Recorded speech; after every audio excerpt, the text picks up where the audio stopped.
Perhaps someone listening today feels disqualified because of your mistakes, of your failures, bad decisions, regrets, or because you have scars. Let me tell you this, God has never been intimidated by broken stories. You are a part of His divine plan.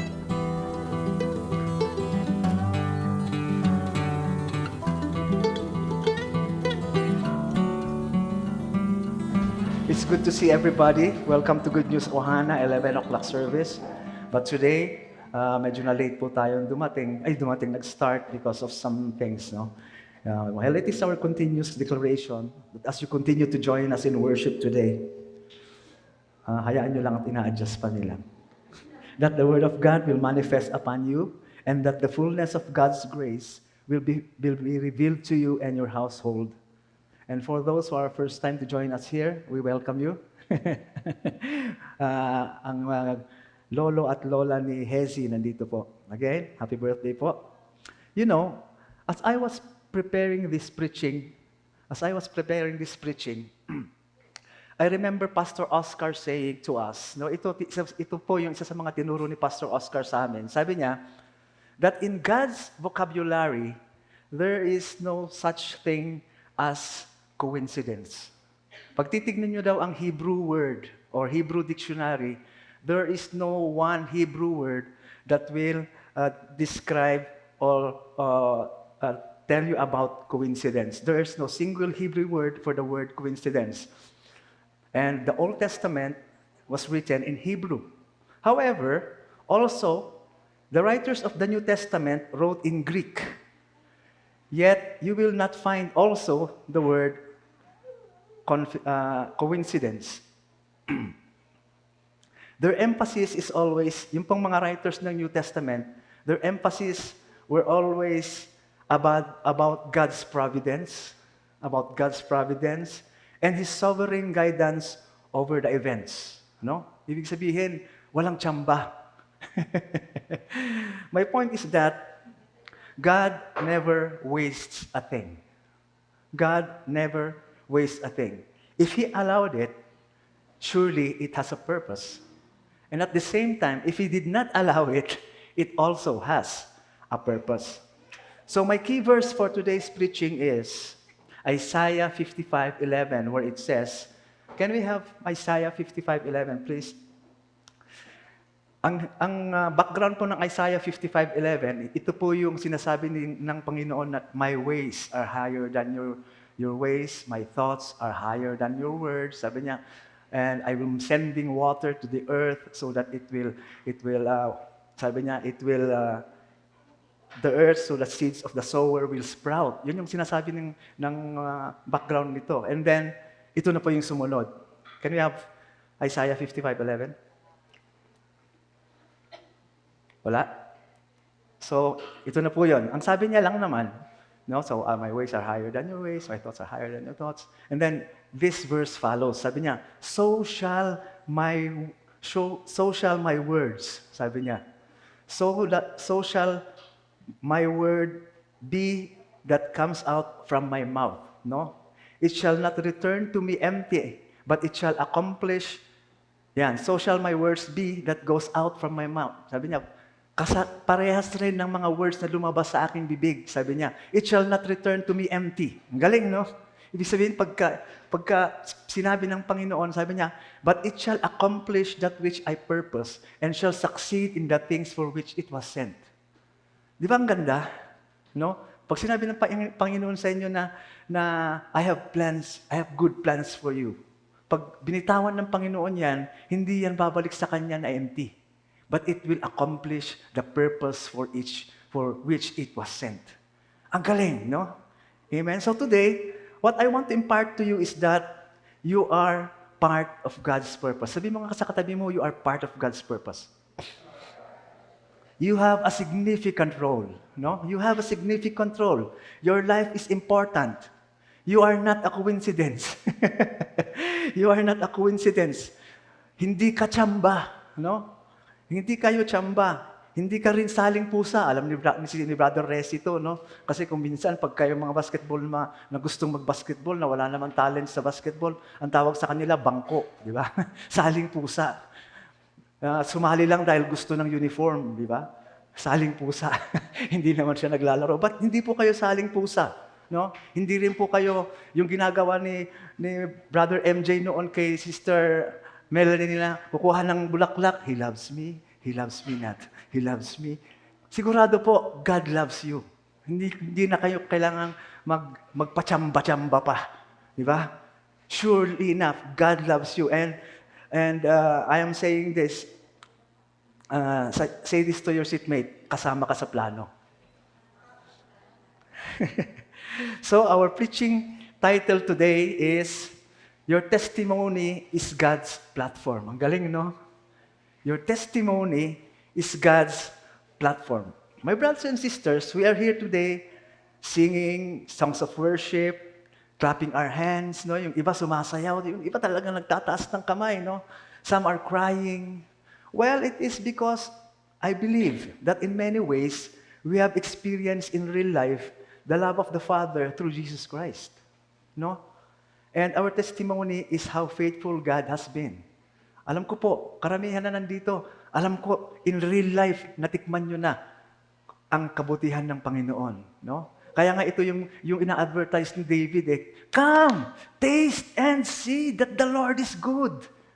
Tikman nyo ang kabutihan ng Panginoon. Amen. When I say that your testimony is God's platform, I am saying that when people look at you, God's character is displayed. When people look at you, God's character is displayed. Wow, how wonderful that is. The Christian life does not stop by merely believing in Jesus, but also, equally important, is about bearing witness to Him and reflecting His glory. And as you are listening to this preaching, let me tell you again, someone needs to hear your story. As you're listening today, I'm telling you, someone needs to know your story. Kumbaga sa Facebook, mga kapatid, yung mga kwento nyo, i-viral nyo yan.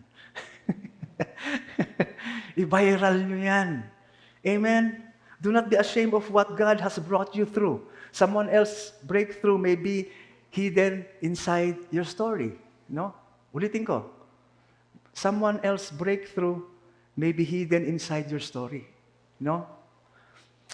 I want to tell you this, mga kapatid. Alam niyo po kung ano ang isa sa mga nagpapalakas kay Pastor Alvin? Alam niyo po, sasabihin ko. If you hear the story of Pastor Ed and Sister Cindy, if you hear the experiences of Brother Igor and Sister Novi, if you hear the challenges of Kuya Jerry and Sister Connie, the struggles of Kuya Jan and Amparo, and if you hear the trials that brought Brother Julius and Dr. Tess, pag malaman niyo po yung kwento nila, gusto niyo malaman? Well, there are two things that you can do. Kung gusto niyo malaman, is either i-date niyo ako o i-date niyo sila.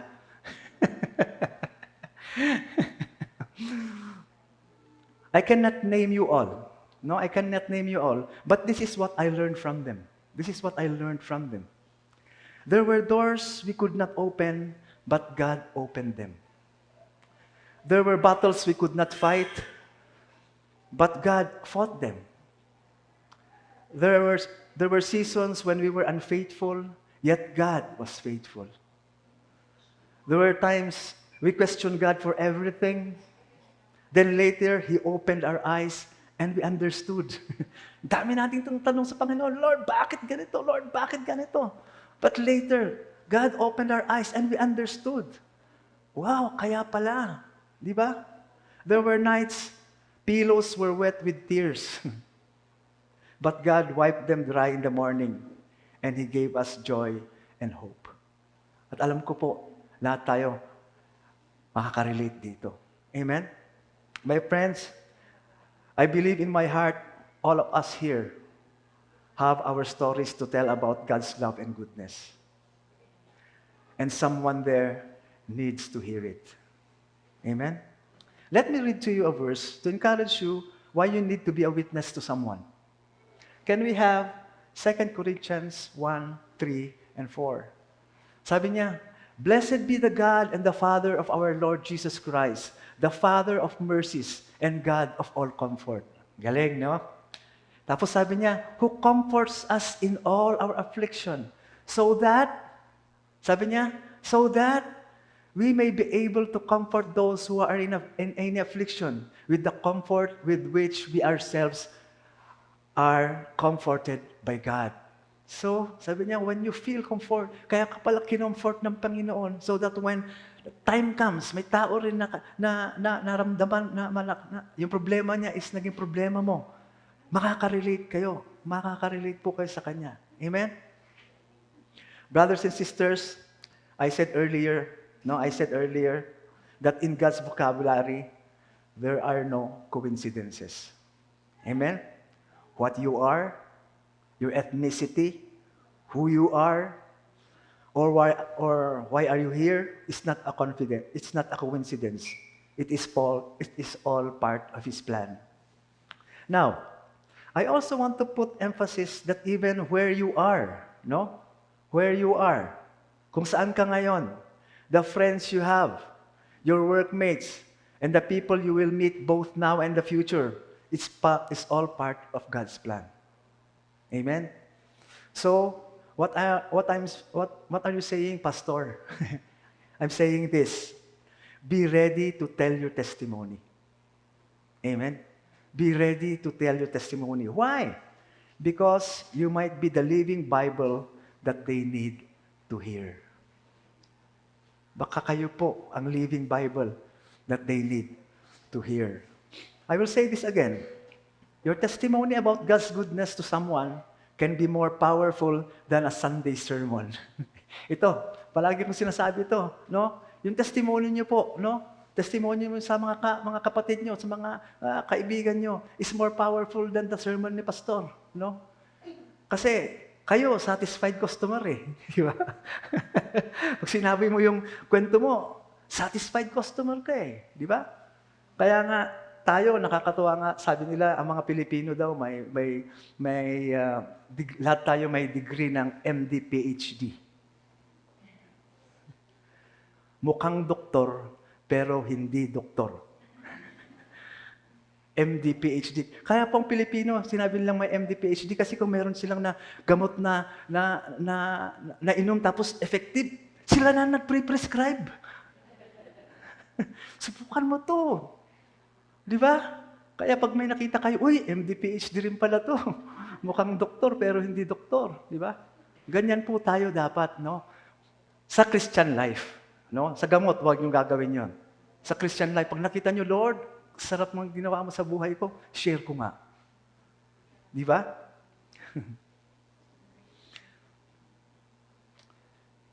Jesus said, "When the Holy Spirit comes on you, you will be my witnesses." And alam ko naman si Jesus na sa inyo, di ba? Automatic yan, package deal yan. Pag si Jesus na sa inyo, Holy Spirit na sa inyo rin. And you're going to be my witnesses, sabi niya. I will tell you this, not all believers were called to be pastors, Hindi po lahat tayo pwedeng magpastor, But this is good. All of us are called to be witnesses. All of us can be called witnesses. Kaya sabi mo sa katabi mo, witness ka ha. To be a witness, you don't have to be a Bible scholar, or a preacher. A witness simply tells what they have seen, heard, and experienced. And God has called every believer a witness. Amen? So, why are we called to be living testimonies? Well, I have 4 points, pero mabilis lang po ito. Number 1, because everyone has a story of brokenness. Ibig sabihin, generic po ito. Lahat po tayo. We have a story of brokenness. Let me tell you this truth. Do you know that in your workplace, in your school, in your network of friends, that behind many smiles or good looks are hidden struggles. There are hidden struggles, failed relationships, anxiety. There's even addiction, grief, guilt, or loneliness for some. So, sino po dito may struggle, di ba? Sino po dito ang naka-experience ng failed relationship? Sino po dito ang may anxiety, addiction, grief, guilt? Pastor, nasa akin lahat yan. Huwag naman, mamili lang kayo ng konti. No? Many people have expensive cars, beautiful homes, and successful careers, but deep inside, they are empty. My friends, they need Jesus. I learned this sa katagal-tagal ko nang naging pastor. Ang mayayaman pala may problema din. Grabe, no? Sana makahanap ako ng mayayaman ng problema niya, saan ilalagay yung pera niya, no? Sabihin ko, kami ang sagot.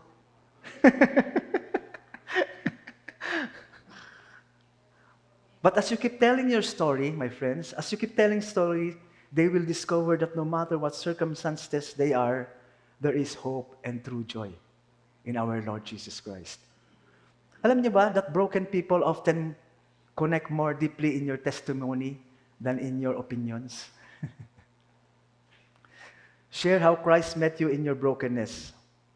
There are many believers who have walked through storms, gone through losses,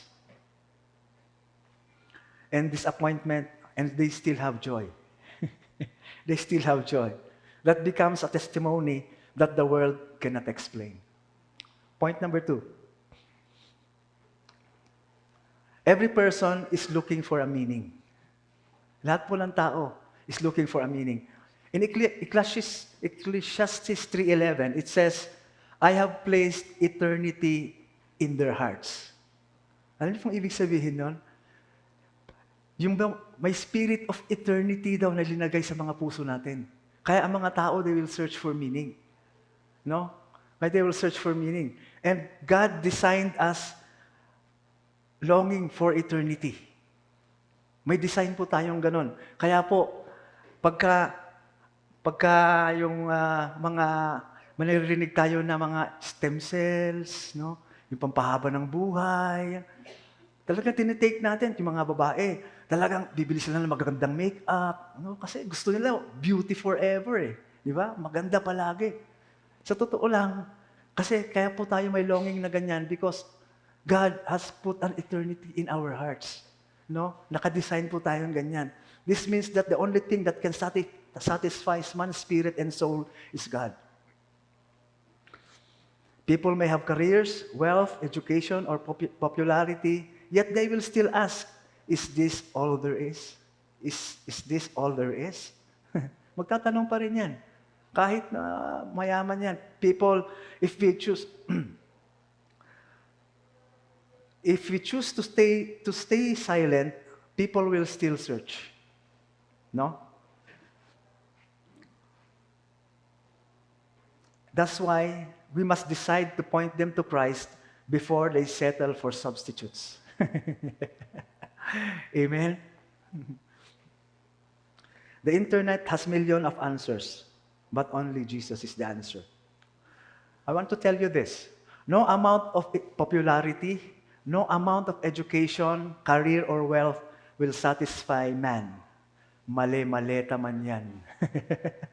No, mali-maleta man yan, i-deliver nila sa bahay yung pera, hindi po kayo masasatisfy pag wala si Kristo sa puso ninyo. Amen? That's why every time we have the opportunity, instead of winning arguments, let's help people discover the one who gives life. Its true purpose is Jesus Christ. Amen? Number 3. Your life speaks before your words. Your life speaks before your words. Did you know that people will read your life before they will read the Bible? Lalo na pag sinabi mo, Kristiyano ako, believer ako na Jesus Christ. Hindi naman agad yan, ay, Kristiyano siya, magbabasa na ako ng Bible. Hindi. Titignan muna nila yung buhay mo. Ikaw ang unang babasahin nila. Amen. Our action preach louder than our words. That is why witnessing is not what we say on Sunday. No? Hindi lang po yung sinasabi natin sa Sunday. It is how we live from Monday to Saturday. It's a lifestyle. When I was preparing this, I came across 3 funny but true sayings to our preaching today. Just came across them. I will go very, very fast. First, sabi niya, first, did you know that many Christians know every good bakery in town, yet they never introduced someone to the bread of life? Medyo corny, pero tama naman, di ba? Tama naman, di ba? Wow, sabi ko, totoo yun, no? Sabi niyo, maraming Kristiyano, they know every bakery, no? Kilala nila si Victoria, si Barry Bread, si Pugun, si James Wright. But they never introduce someone to the bread of life. Naks naman. Corny talaga. Number 2. Number 2, di ko alam kung makukornihan ulit kayo. Okay lang. Second, sabi niya, when SM announces a 3-day 50% sale, many people get excited. But are you also excited that salvation is free every day? Next one. Corny ko talaga. Ito mas maganda to. Hindi corny. Ito maganda to. Last, sabi. Third, the Bible app may not be installed on everyone's phone, but God has installed you in their life. Mas okay yun. No? So, ibig sabihin, you are the Bible that people read. Amen. Okay, kalimutan nyo na si Bakery, tsaka si SM. Last. Number 4.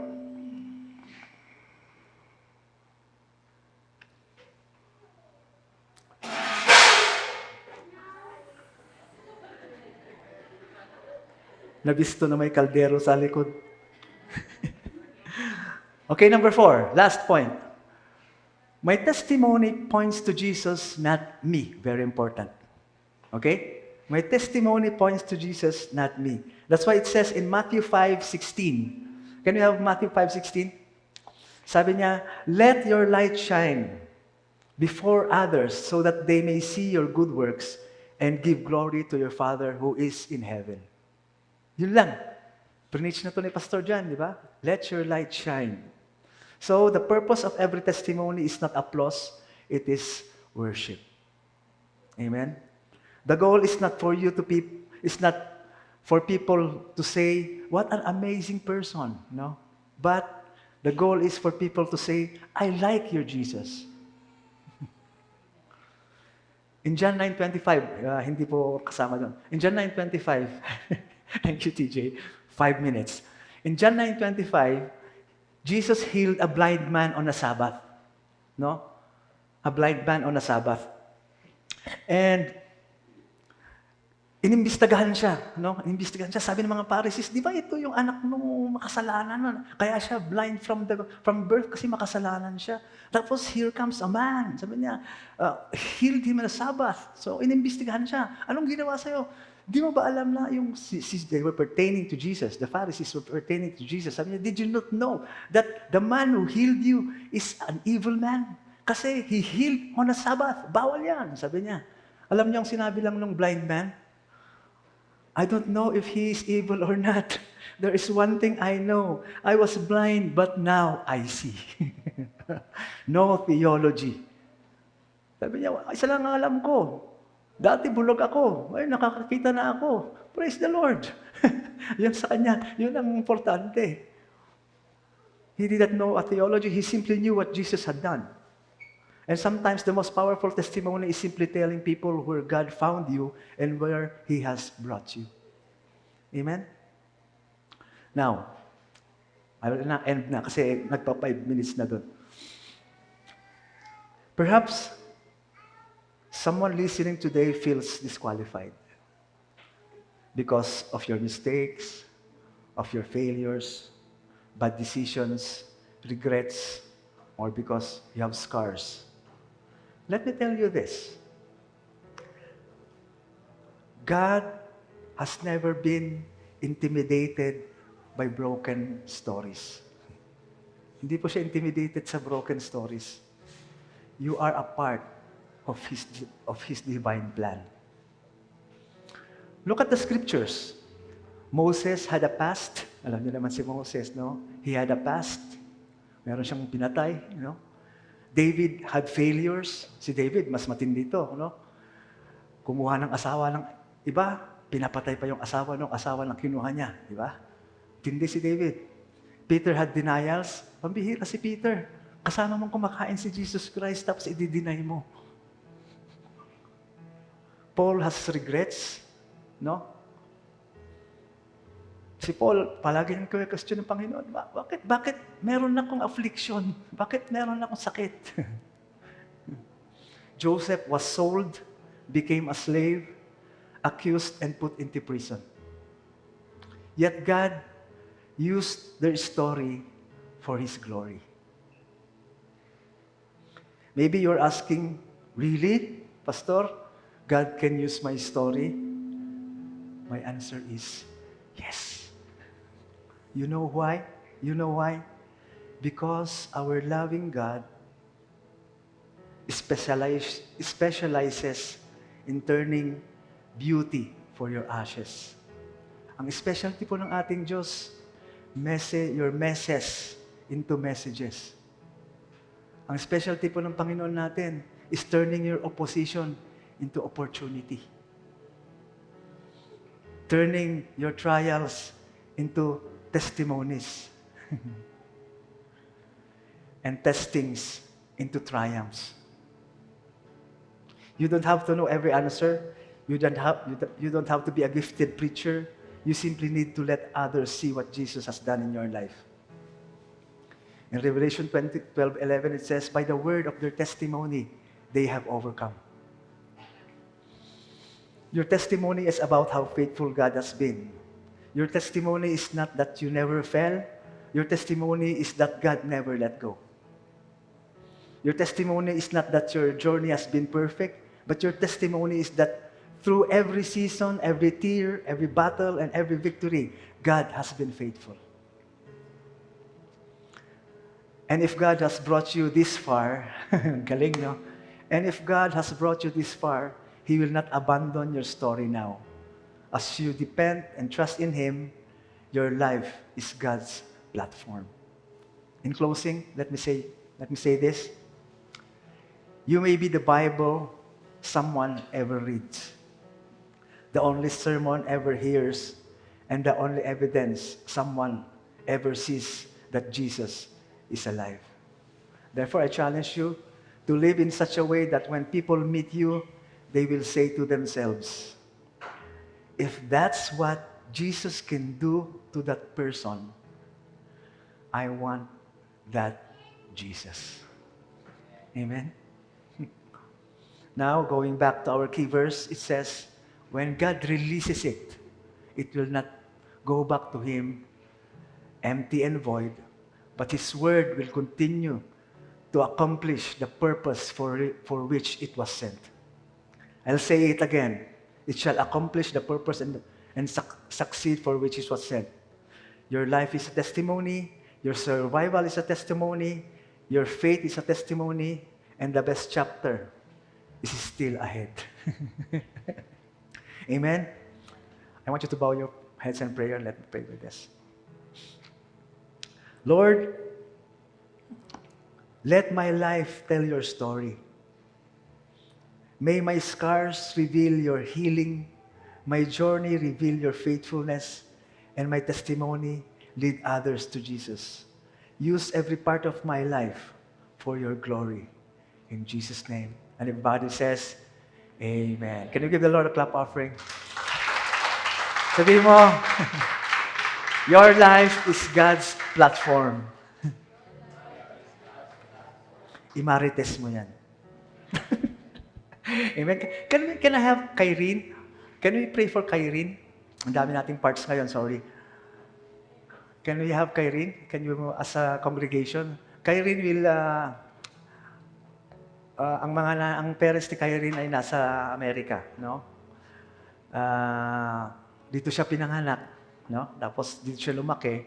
But eventually, she's now going back to the States on 14th, July 14th. Pabalik na siya, so she will be reunited with her dad and mom. Amen? Si Kyrene is apo ni Ate LV, pamangkin ni TJ. Yeah. Dito siya lumaki at kukunin na siya sa Amerika. Nasaan na si Kyrene?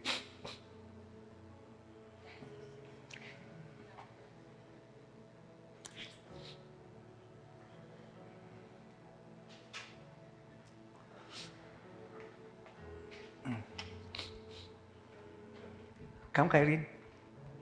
This is Kyrene, very faithful worker ng Liia.